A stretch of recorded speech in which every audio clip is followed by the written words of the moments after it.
जिन लोगों को cheap labour की आदत है, झाड़ू पोछा बर्तन मांजने वाले, खाने बनाने वाले, तो वो प्लीज़ ये वीडियो ना देखें। ये दूसरे लोगों के लिए। तो मैंने जो वीडियो बनाया था आई थिंक आज से 10 दिन पहले, वो अभी भी वायरल जा रहा है। लोग उस पर कमेंट करते हैं। काफ़ी लोगों को बुरा भी लगा, काफ़ी लोगों को अच्छा लगा। और जिनको बुरा लगा ठीक है भाई, मत जाओ बाहर, मत लो रिस्क, रहो इंडिया में। बट जो लोगों को अच्छा लगा और जो यंग लड़के हैं जो कि हताश हैं, और लड़कियां हैं जो कि बाहर जाना चाहते हैं, दुनिया देखना चाहते हैं, इंडिया से बाहर निकलना चाहते हैं, मैं ये वीडियो उनके लिए बना रहा हूँ कि अगर हम, आई नो हर किसी के पास पैसे नहीं है, हर किसी के पास 10-20 करोड़ रुपए नहीं है, और काफ़ी लोगों के पास जिनके पास 10-20 करोड़ रुपए हैं भी, वो नहीं जाना चाहते इंडिया से बाहर। वो ठीक है, मतलब अपनी एक उनकी फैमिली है, उनकी लाइफ है, उनके रिश्तेदार हैं, और ठीक है, कंफर्टेबल। लाइक बाप दादाओं ने मेहनत करी, तुमने मेहनत करी, तो उसका मतलब ये थोड़ी है कि तुम एकदम से ज़ीरो से स्टार्ट करोगे। तो आई अंडरस्टैंड। बट मैं एक चीज़ को मानता हूँ कि जो ह्यूमैनिटी है, जो हमारी इंसानियत है, वो माइग्रेशन से ही बढ़ी है। जो लोग माइग्रेट करते हैं वही लोग आगे बढ़ते हैं। अगर तुम देखो तो हमारे जो एंसेस्टर्स थे, आज से करीबन लाख साल पहले, जब इंसान पेड़ों पे रहता था, बंदरों की तरह रहता था, जो लोग पेड़ों पे रहे, जो डरे, क्योंकि ज़मीन पे चलना was very risky, it was very risky. They were like predators, like animals, reptiles. आपका सांप हो सकता है, भालू हो सकता है, शेर हो सकता है, बहुत खूंखार जानवर होते हैं। तो लाइक इसीलिए बंदर पेड़ पे रहते हैं, इसीलिए वो ज़्यादा इवॉल्व नहीं हो पाए। बट कुछ मनुष्य थे, कुछ इंसान थे जिन्होंने लाइफ में रिस्क लिया। उन्होंने कहा नहीं, हम पेड़ पे नहीं रहेंगे, हम आगे जाएंगे, हम रिस्क लेंगे। वो आगे बढ़ते गए, और जो लोग पेड़ पे रहे वो मर गए। अब मैं पेड़ पे रहने को इंडिया से कंपेयर नहीं कर रहा हूँ। इंडिया हमारा देश है, हमारी मातृभूमि है, ज़िंदगी भर अच्छा ही रहे, बढ़िया रहे।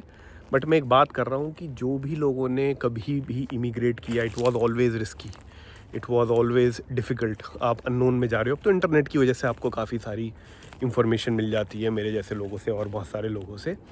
बट एक जो माइंडसेट होता है ना एक रिस्क टेकर का, वो मोर ऑफन देन नॉट उसको रिवॉर्ड करता है, और उसकी आगे वाली फ्यूचर जनरेशन को भी। तो जिन इंसानों ने रिस्क लिया, जो लोग खूंखार जानवरों से नहीं डरे, वो लोग सरवाइव करें। क्योंकि एक ही जगह पर रहोगे तो सूखा भी आएगा, बाढ़ भी आएगी, प्रलय भी आएगी, और आप उसमें नहीं बच पाओगे। बट अगर आप कॉन्स्टेंटली मूव कर रहे हो, you can adapt, you can do lot of things, and और आप सर्वाइव करते हो। और उसी का ही एग्जांपल देखें तो यूरोपियंस काफ़ी डेयरिंग लोग होते हैं। अब लोग कहते हैं उन्होंने लूट लिया, उन्होंने लोगों को मार दिया, ये कर दिया, ये सब बेकार की बातें हैं। लूट पाट सब लोगों ने करी, हर सभ्यता ने, हर कल्चर ने एक दूसरे पे जुल्म किए और कॉन्कर किया, और तब स्केर्सिटी थी, और जिसकी लाठी उसकी भैंस। बट आज से 500-600 साल पहले, जब यूरोप गंदा था, सड़ा हुआ था, लोग भूखे मर रहे थे, लोगों की लाइफ एक्सपेक्टेंसी ज़्यादा नहीं थी, और बीमारियों से मर रहे थे, और बहुत ही बुरा हाल था। सो दे टुक रिस्क। ऑलमोस्ट हर यूरोपियन कंट्री से वॉयजर्स निकले, रिस्क टेकर निकले। सोचो, यूरोप से वो इंडिया जाना चाहते थे, क्योंकि बीच में लुटेरे वो ढंग से एक पैसेज नहीं बन रहा था। तो वो करते करते नॉर्थ अमेरिका चले गए, उन्होंने नई दुनिया बसा ली। वो उन लोगों से मिले जो कि स्टोन एज में रह रहे थे, लाइक हज़ारों साल पीछे। उनको बस आग जलानी आती थी। उन्होंने कभी ब्रोंज एज नहीं देखी, उन्होंने कभी आयरन एज नहीं देखी, कोई टूल्स नहीं आते थे, उन्होंने कभी घोड़े नहीं देखे, कभी सूअर नहीं देखे। तो और फिर धीरे धीरे धीरे धीरे उन्होंने नॉर्थ अमेरिका बसा लिया, पूरा साउथ अमेरिका बसा लिया, ऑस्ट्रेलिया उन्होंने डिस्कवर किया, न्यूजीलैंड उन्होंने डिस्कवर किया, पूरी जो मॉडर्न वर्ल्ड है। और उसमें फिर इट्स जस्ट नॉट कि एक शिप पे चले गए। आप कभी उसके बारे में पढ़ो और से रिलेटेड इवन वीडियोस देखो। It was so scary. उन लोगों ने कितना रिस्क लिया, लाइक समुद्र में महीनों महीनों रहना, वहीं पर ही खाने का इंतज़ाम करना, पानी वहाँ पे नहीं है, बीमारियाँ हो रही हैं, कितना रिस्क है, फिर भी उन्होंने लिया, और उसका उनको रिवॉर्ड मिला। और ऐसे ही आप अगर देख लो, अगर हमारे इंडियन लोगों का भी आप एग्जांपल लो, तो आई थिंक 2 ही कम्युनिटीज़ हैं मोस्टली जो कि इंडिया से बाहर जिन्होंने काफ़ी सैकड़ों सालों से ट्रैवल किया है। मोस्टली जैसे जिस कम्युनिटी से मैं आता हूँ या और लोग हैं, वहाँ तो बाहर जाना अच्छा नहीं मानते, बट गुजराती और जो पंजाबी लोग हैं, they were the first ones. Gujarati तो खैर हज़ारों सालों से they were merchants, they were close to the ocean, तो वो ट्रैवल करते आ रहे हैं, वो ट्रेड करते आ रहे हैं। एंड पंजाबी लोग because they were close to the British empire, वो उनके लिए आर्मी में उनकी काफ़ी अच्छी रिप्रेजेंटेशन थी। तो they went to Canada, they went to US, they went to Australia, New Zealand. और आप म्यूज़ियम में जाओ, वहाँ पर देखो तो जिन कंडीशंस में पंजाबी लोग रहे हैं, मतलब मिलों में काम करते थे आज से 100-125 साल पहले, अपने बच्चे नहीं ला सकते थे वो, अपनी वाइफ नहीं ला सकते थे वो, स्पाउस नहीं ला सकते थे, बट रिस्क लेना था एक फैमिली का, क्योंकि उनको पता था कि ये जो बाहर के देश हैं, इनमें पैसा है, इनमें रिसोर्सेज है, और हम कुछ भी करके कितनी भी मुश्किलें हम लाएंगे, पर हम अपनी आगे जाके फ्यूचर जनरेशन को सेट कर देंगे। और उन्होंने कर दिया। आज की डेट में आप ओंटारियो में, ब्रिटिश कोलंबिया में, इवन सैन फ्रांसिस्को में आप जाइए, कैलिफोर्निया में जाइए, आपको 100-125 साल पुराने गुजराती मिल जाएंगे। गुजराती तो होटल इंडस्ट्री को पूरी डोमिनेट करते हैं 80%। एंड उनको तो उतने पढ़े लिखे भी नहीं थे, बट एक जज्बा था, रिस्क टेकिंग एक कैपेबिलिटी थी, एक भरोसा था एक दूसरे में, मेहनत का। और देखिए अब दुनिया उनकी गुलाम है। They are dominating businesses. And even Punjabi लोगों को देखिए आप, इतने सारे फार्म ब्रिटिश कोलंबिया में, सारे के सारे वही ओन करते हैं। पॉलिटिक्स में they are dominating. And there are like Punjabi families जिनका दूर दूर तक इंडिया में कोई नहीं है, क्योंकि वो 100-150 साल पहले आ गए थे वहाँ पे। और ऐसे ही जब एक बंदा रिस्क लेता है तो मोर ऑफन देन नॉट उसको रिवॉर्ड मिलता है। तो आप भी लाइफ में रिस्क लो। अगर आपको बाहर जाना है, बाहर जाने की कोशिश करो। I know it's very tough right now, but आप बिज़नेस में भी रिस्क ले सकते हो।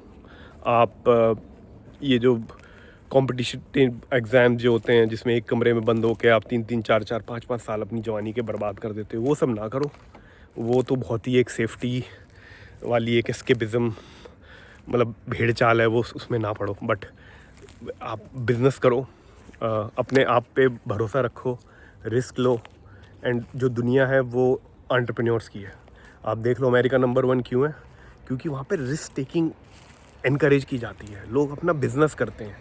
ये नहीं कि भैया एक कॉम्पिटिटिव एग्ज़ाम निकाल लिया और मैं फिर लोगों पे राज करूँगा, मैं नौकरशाही करूँगा और ये सब करूँगा। ये सब काम ना करो। अगर आप यंग हो तो अपने स्किल्स पे ध्यान दो, और इन्फॉर्मेशन लो। ज़्यादा इन्फॉर्मेशन मत लो, बट रिस्क लो। आप अगर 17-18 साल के हो तो योर अपॉर्चुनिटी कॉस्ट होती है कि आपके पास कुछ खोने को नहीं है। Your opportunity cost is very low. Whereas कोई अगर 40-45 साल का बंदा देख रहा है, उसकी शादी भी हो गई होगी, उसने करियर भी में भी एक मुकाम भी अपना लिया होगा, उसने प्रॉपर्टी भी खरीद ली होगी, उसके बच्चे भी होंगे। तो it's not easy for people like those. But if you are in your teenage, you are in 25-30 years of age, आप चाहे दुनिया में कहीं भी हो, रिस्क लो। क्योंकि डर के आगे जीत है, वो जो माउंटेन ड्यू का जो स्लोगन है, इट्स एक्चुअली ट्रू। जो भी रिस्क लेता है उसको रिवॉर्ड मिलता है। लाइफ में मैंने देखा है कि जो ज़्यादा मेहनत करते हैं लोग, जो ज़्यादा इंटेलिजेंट होते हैं, उनको हमेशा लाइफ रिवॉर्ड नहीं करती। अगर मैं भी देखूं, जो छोटी मोटी मुझे सक्सेस मिली है, वो इसलिए नहीं मिली है कि मैं बहुत ज़्यादा मेहनती हूँ या मैं बहुत ज़्यादा मेरे अंदर अकल है। मैं डरता नहीं हूँ। मेरे जो दिमाग में होता है वो मैं कर देता हूँ। अब जो यूट्यूब वीडियो में जो बोलना था मैंने बोल दिया। अब गालियाँ पड़ रही हैं, कोई माँ बहन कर रहा है, कोई उल्टी सीधे चीज़ें बोल रहा है, I don't care to be honest. मुझे जो बोलना था वो बोल दिया। क्योंकि मैं जो बिज़नेस करता हूँ, अगेन मेरे मोस्टली क्लाइंट पैसे वाले होते हैं, अमीर लोग होते हैं, उनसे मैं पैसा लेता हूँ and I know I will deliver it for them. But जो बंदा पैसे वाला नहीं है, जिसके पास पैसा नहीं है यार, उससे तो मैं पैसे नहीं ले सकता ना, क्योंकि मुझे पता है उसका होना ना होना कुछ पता नहीं है। But again I can give you a free advice. अब उसमें चांसेस आपके सक्सेस होने के 20-30% हो सकते हैं, 10% हो सकते हैं। You can still do it. जब मैं कर सकता हूँ और लोग कर सकते हैं, आप भी कर सकते हैं। हाँ, आप मेरे क्लाइंट नहीं बन सकते हो, I will never take money from you, but I can always advice you. और मैंने देखा है लोगों के अंदर काफ़ी भूख है, लोगों के अंदर है एक फ्रस्ट्रेशन भी है, बट हर कोई अपनी लाइफ अच्छी चाहता है। अब देखो मैं भी यहाँ पे जून के महीने में I am in the middle of the city, और यहाँ पर आप इसको पार्क कह लो, जंगल कह लो, ये इंडिया में ये चीज़ें नहीं मिलती हैं। फिर लोग नॉर्थ साउथ पे आ जाएंगे, हाँ भाई साउथ इंडिया बहुत अच्छा है, नॉर्थ इंडिया बहुत गंदा है। बट अगेन मेरा कहने का मतलब ये है कि ये चैनल उन लोगों के लिए है जो कि पैसे वालों के लिए नहीं है, वो तो मेरे अपने आप क्लाइंट हैं और मुझे चाहिए भी नहीं है, ठीक है। इस चैनल से मैं अपना क्लाइंटेल बनाने के लिए नहीं है। बट अगेन मुझे अच्छा लगा, एकदम से मेरी रैंडम वीडियो चली और उसमें लोगों के सवाल थे। आप मुझे सवाल दो, आप मेरी अपनी पूरी प्रोफाइल आप मुझे ईमेल कर सकते हो, बता सकते हो कि ये है। आप मुझे पाथवे बताइए, चाहे आपको 1 साल का प्लान हो, 2 साल का हो, 5 साल का प्लान हो, मैं आपको फ्री में एडवाइस दे दूँगा। Again I won't take you as my client, क्योंकि I don't want you to waste money. और मैं जो काम करता हूँ, कंसल्टिंग करता हूँ, मैं उस बंदे को एज अ क्लाइंट लेता ही नहीं हूँ जो कोई मुझे पता है कि इसका काम मैं 100% नहीं कर पाऊँगा। तो take me as a doctor, like अगर मैं डॉक्टर हूँ और मुझे पता है कि यार मैं जो ऑपरेशन करूँगा उसमें 10% चांस ही है बंदे के ज़िंदा रहने के, तो भाई मैं करूँगा ही नहीं। मैं हैंडल कर ही नहीं सकता 90% मौत। तो अगेन जिन लोगों के पास पैसा नहीं है या ज़्यादा स्किल्स नहीं है, I won't take you as my client, but हाँ मैं आपको फ्री में एडवाइस दे सकता हूँ। और बाकी आपकी किस्मत है, आप रिस्क लो। लाइफ तो हर जगह जीनी है, ज़रूरी थोड़ी है कि हर कोई बंदा विदेश में खुश है।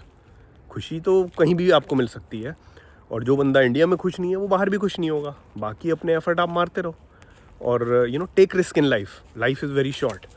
तो डोंट बी स्टूपिड कि आपने किले बेच दिए, आपने ज़मीन बेच दी, आपने किसी को डंकी करवाने के लिए सब कर दिया। ये सब बकवास चीज़ें मत करो। ये आज से 3-4 साल पहले USA कनाडा ने चीज़ें टॉलरेट कर ली, पर अब बहुत गुस्सा है लोगों में इन सब चीज़ों के लिए, बहुत ज़्यादा गुस्सा है। And they have better tools to crack people down. और इनको चीप लेबर की ज़रूरत थी, इन्होंने लोग भर लिए, अब उनको ज़रूरत नहीं है तो धक्के मार मार के भगा भी रहे हैं। तो कोई 2 नंबरी के गलत काम मत करना। और बाकी बहुत सारे तरीके हैं, 84 तरीके हैं कनाडा में परमानेंट रेजिडेंसी लेने के, यहाँ पर आने के। तो will discuss that in the channel. Meanwhile आपके जो भी कोई क्वेश्चन हो करियर से रिलेटेड, बाहर जाने से related, and I am mostly talking about Canada.